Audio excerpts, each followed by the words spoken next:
family, it's Tasha from MAMABEAR Prepping. Welcome to the channel. Welcome back to the channel. You already know what time it is. Get your drink and pull up. Let's talk about it. So today I got a doozy for you. We're going to keep the theme about food because that is what we're dealing with in our country right now. And I am personally trying to get on the train as far as letting everybody that I can possibly reach know about what's going on so that you can prepare your family for what's to come. Okay, so let's get into it. Today what I'm going to do is I'm going to go over nine things to do right now before the food's gone. So this is basically what me and my family are doing right now is we're concentrating on food, right? Supplies as well. There's some couple other areas that we're definitely covering down on right now.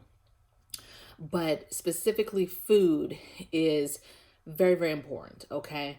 And with the food situation, the worse it gets, the more things that we have to worry about, right?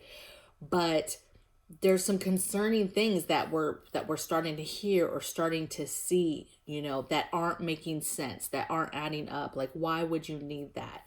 And so I won't get into that. I just want to get into, hey, here is 9 things that you can do today to get ready for the no food, whether that's there's barely any on the shelves, you're having to deal with inflation, there is no food maybe where you live, because as we know on different reports, some areas are having less food than some areas are not seeing anything at all. And so depending on how it is in your area, and that will continue to get worse and worse.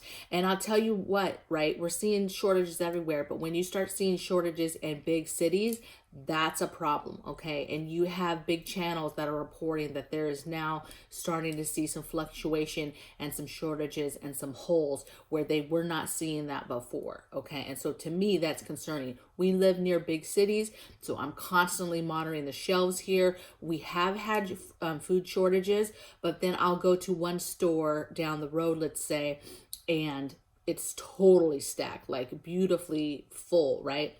And so I can see where people are like, there's no problem. But then I can see where people are like, there's clearly holes, because I'll go to another store down the road and there's clear as day holes, okay? And stuff that you cannot get, okay? So let's get into it. Number 1 thing I have is start buying dry goods, okay? So listen, I know that some of these are going to be repetitive, especially if you've been doing this for a while, but I want you to pay attention because there could be some stuff here that could help you start making some changes. And some of these we've recently started making changes on, okay? So we're not, you know, I'm not like some kind of superstar, superhero who has all the answers and knows how to do everything perfectly. We don't, okay? So first thing is buying dry goods. Get your grains, your rices, your beans, your wheat, berry, your different grains, okay? Dry goods last a very long time and they're easy to buy in bulk. So buy your dry goods. The next thing I have is preserving food. Preserve food, all the food that you can. So this could mean a bunch of different things for different people. This could be, hey, you buy a bunch of, you have a bunch of like junk type food in your pantry and you need to preserve it to make it last longer so that you don't waste that money in the long run. Maybe that's you have full freezers and you need to start taking that meat out and taking those things out and pressure canning it and getting all the stuff that's in your freezer on the shelf, right? So continue to preserve food. That's getting stuff from your garden and preserving it. That's getting fresh food from the store and preserving it. Get food and be preserving it constantly. That needs to be a thing that you do, because you doing that is going to make stuff last longer when the food is actually gone and not there for you, okay? The third thing I have is develop a meal plan. Figure out now, if you have a running meal plan for your family now, that's great. What I would like you to do then is take it a step further and do a meal plan specifically for when the food is gone, meaning it's scaled back, right? Meaning maybe there's no power, so you've scaled it back to how could you cook that meal with no power. Think about those aspects when you talk about this meal plan you have already, and could you still make that meal plan? Could you still make that meal work if there was no power, okay? Or if you had to scale it back, right? And then if you don't have a meal plan, you need to start putting a meal plan that's in. I would say put a meal plan together that is centered around a possible grid down situation, okay? No power situation. You don't have to, but you need to have some sort of plan on what that looks like you know, your full meal that you make with all the lights on and everything's good. Okay. So develop meal plan. Fourth thing I have is make a ration plan. So basically you're writing down what's the plan for rationing stuff. You know, are you going to use smaller plates? Are you going to ration in a sense of your, instead of 3 meals a day, you guys are going to go down to 2 meals a day? Or are you going to ration in a sense that everything you make now, you're just going to half and your family is going to eat that?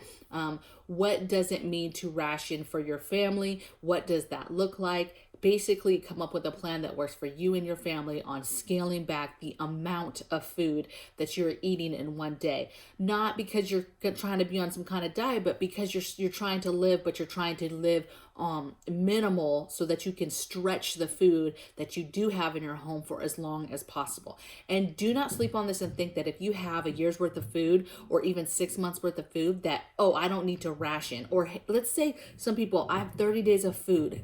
That feels great to have 30 days worth of food in your home. But don't think you don't have to ration because you have 30 days. Oh, 30 days, I'm fine. This will be fixed by then and we don't need to ration. Baby, the minute there's no food on those shelves, it's already go time. You ration right away. You do not, from that point forward, nothing is the same. There's no food on the shelves. Nothing is the same, okay? And so then you'll move forward with a rationing plan, but you've got to make that plan, okay?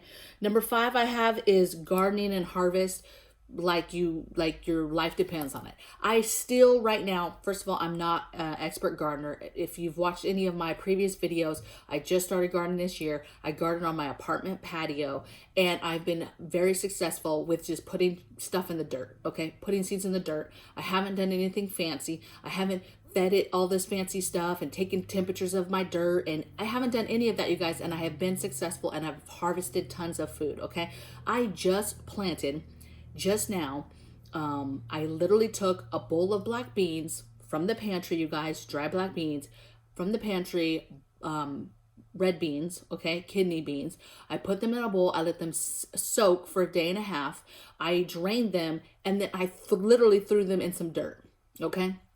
Literally threw them in some dirt, all clumped together, you know, all together. I didn't space or do any of that, okay? Guess what is popping like crazy right now through the dirt?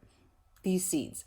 So these beans. So like I'm telling you, anybody can do this stuff. You need to start putting stuff in the ground and seeing if you can grow it. Potatoes are super easy and filling and they grow fast. You need to see what you can do for gardening and harvesting and bring some stuff in. Think about inside.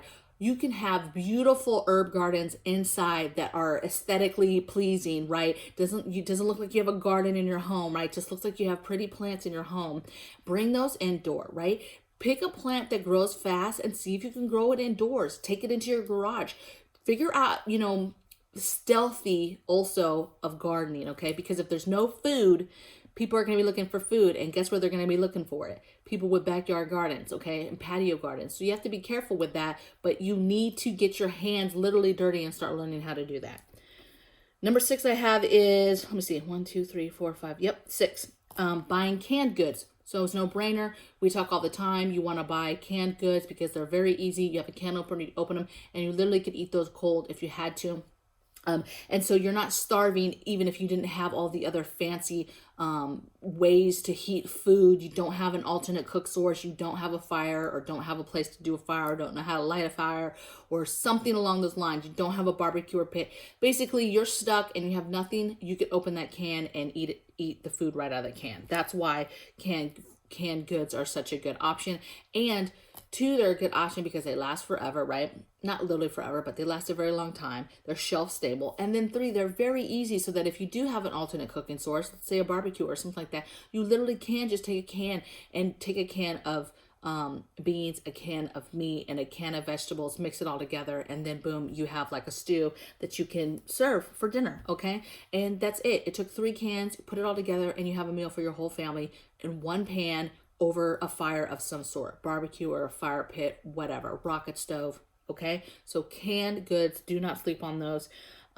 They're great. And you can get all your food sources. You know, you can get your grains, you can get your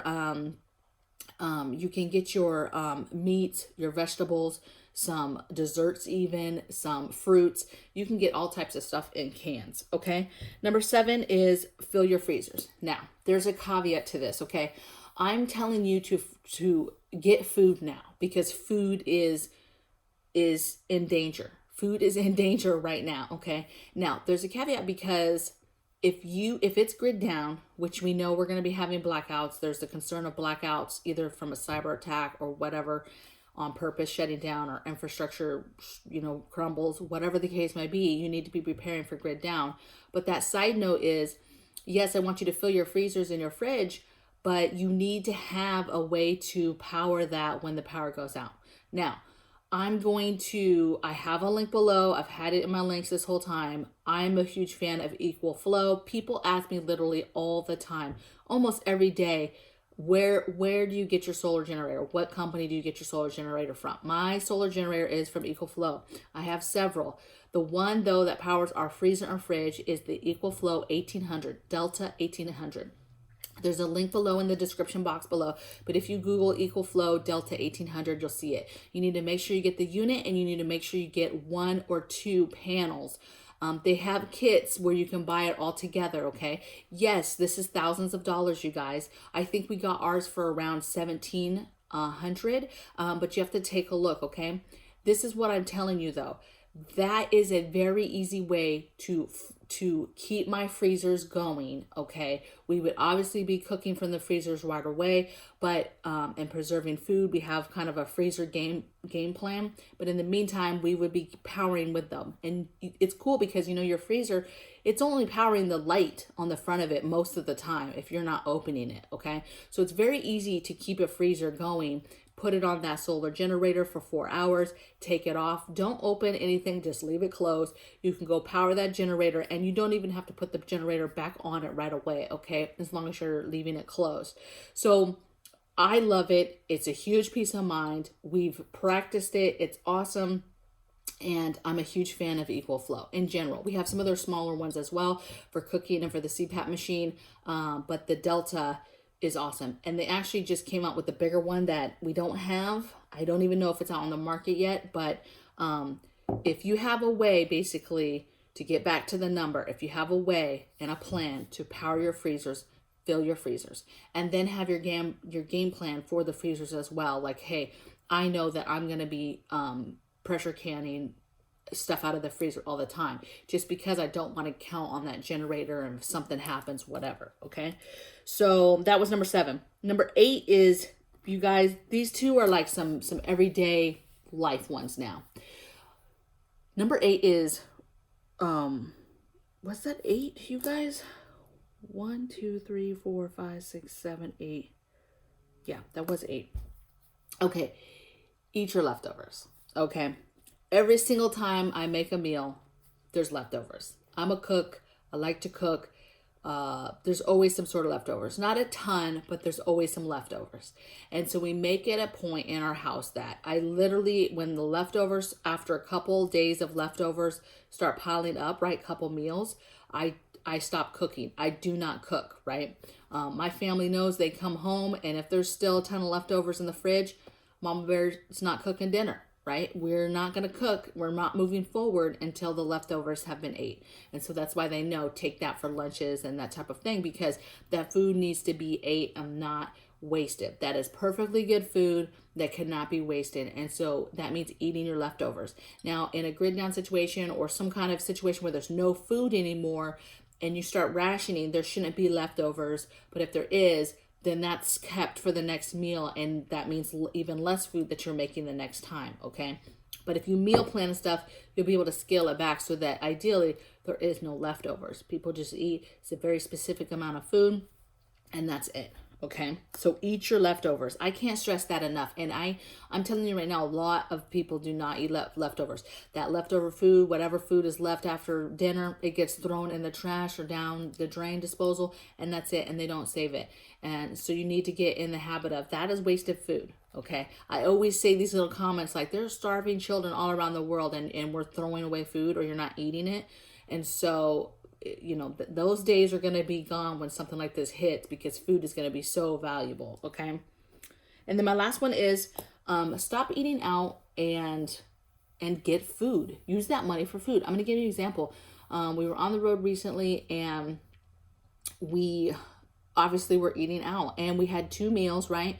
We had one of the days, we had dinner. So it was a dinner. We had some Mexican food, and it was like $40. Okay.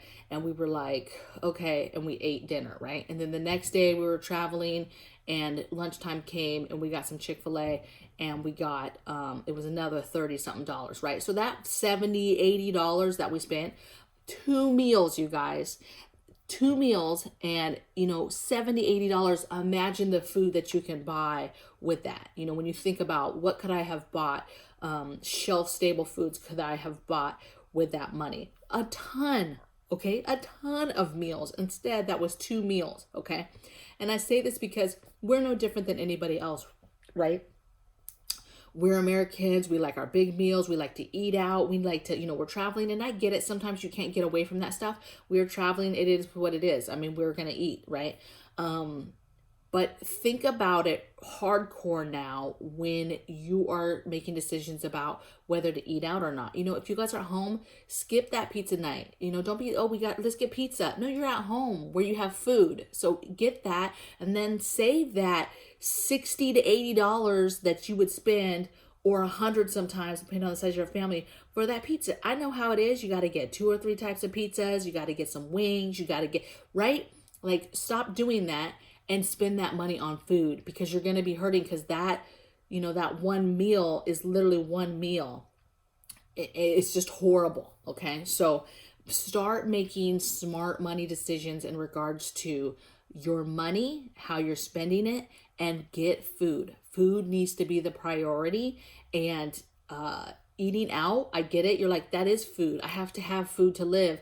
And I understand that. But what I'm telling you is that money could go so much further, and that the day there's no food, you're going to be upset that, all those times you ate out, you didn't use that money to actually get food that could be in your pantry right now.